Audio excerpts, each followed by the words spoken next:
என் பேர் மணிவேல், திருவாரூர் மாவட்டம் திருவாரூர்லேருந்து பேசுகிறேன்.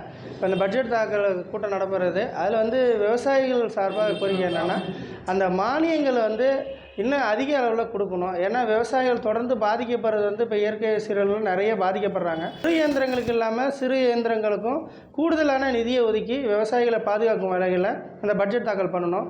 அதுமாரி அந்த கொள்முதல் விலையை கூடுதலாக கொடுக்கணும். அதை இந்த பட்ஜெட் கூட்டத்தில் வேளாண்மை துறை அமைச்சர் அவர்கள் பல கோரிக்கைகளை விவசாயிகள் முன்னெடுத்து வச்சுருக்காங்க. அதை உடனடியாக அதை சரி செய்து இந்த பட்ஜெட்டில் அதை கொண்டுட்டு வரணும். அதுமாரி மின்சாரம் பார்த்திங்கன்னா விவசாயிகளுக்கு அந்த மின் கட்டணம் அந்த 2 மாதங்கிறது முழுமையாக கட்டாயம் 1 மாதம் ஆக்கணும். அதே மாதிரி அந்த விலையை விவசாயத்துக்கு கண்டிப்பாக குறைச்சி கொடுக்கணும். அந்த ஒரு யூனிட்டுக்கு விற்கிற விலை விவசாயத்துக்கு கட்டாயம் குறைச்சி கொடுக்கணும். அதுமாரி உரமானியம் சொன்ன மாதிரி உரங்கள், அதுமாரி இப்போ மருந்து பூச்சிக்கொல்லிகள் அதுக்கு கட்டாயம் இப்போ சூழல் அந்த மாதிரி வந்துருச்சு.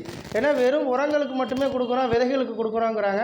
அது பெரும்பான்மையாக எல்லாருக்கும் போய் சேர்றது கிடையாது. ஆனால் கட்டாயம் ஒரு பூச்சிக்கொல்லிங்கிறது எல்லா விவசாயிகளையும் இன்றைக்கி அடிக்க வேண்டிய சூழலில் இருக்குது.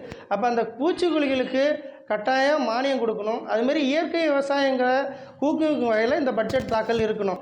அதுக்கான பண்ணைகள் இப்போ மாடு வாங்குறாங்கன்னா மாடு லோனு அதுக்கு ரெடி பண்ணி கொடுக்கணும். இப்போ இடம் இருக்குன்னா அவங்களுக்கான அந்த கட்டுமான வசதிகளை செஞ்சு கொடுக்கணும். ஏன்னா நேரடியாக போய் ஒரு இயற்கை விவசாயம் பண்ணணும் அப்படின்னா அதுக்கு மூலப்பொருள் இன்றைக்கி மாடு வேணும், ஆடு மாடுகள் வேணும். அந்த ஆடு மாடுகளை அதிக லெவலில் மானியத்தில் கொடுக்கணும். இந்த பட்ஜெட்டில் இந்த வேளாண் துறை அமைச்சர் கவனத்தில் எடுத்து இதை செஞ்சாங்கன்னா விவசாயிகளுக்கு மிகப்பெரிய இருக்கும். அந்த தூர்வாரக்கூடிய வாய்க்காலாக இருக்கட்டும், ஆறுகள், இதெல்லாம் இந்த தூர்வார பணிகள்லாம் அந்த குறித்த நேரத்தில் செய்யணுங்கிறது தான் பண்ணி பட்ஜெட் போடும்போதே இந்த பாலம் கட்ட போகிறோம், இந்த தடுப்பணைகள் கட்ட போகிறோங்கிறத முன்கூட்டியே அதை கவனத்தில் எடுத்து முழுமையாக செஞ்சு கொடுக்கணுங்கிறது தான் எங்களுடைய கோரிக்கையாக இருக்குது.